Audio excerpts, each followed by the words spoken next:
อร์ของโตโยต้า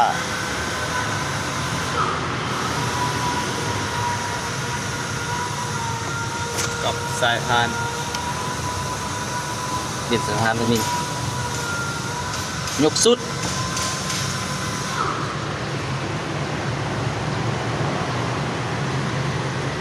เราดูเด้อนี่เด้อ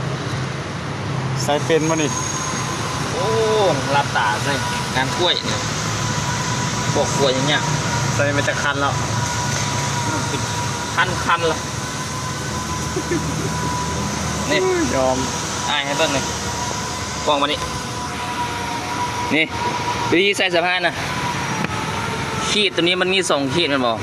ขีดที่อันที่1ให้มันซื้อกับศูนย์อยู่ที่ปั๊มความเร็วเนาะที่2ล่ะอยู่นี่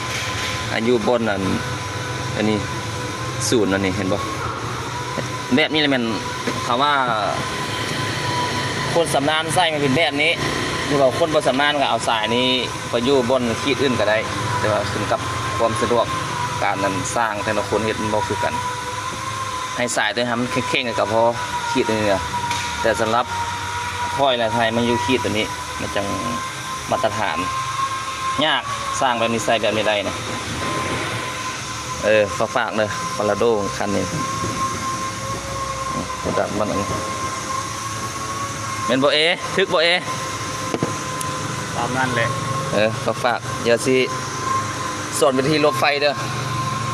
ใช่เลี้ยวนะ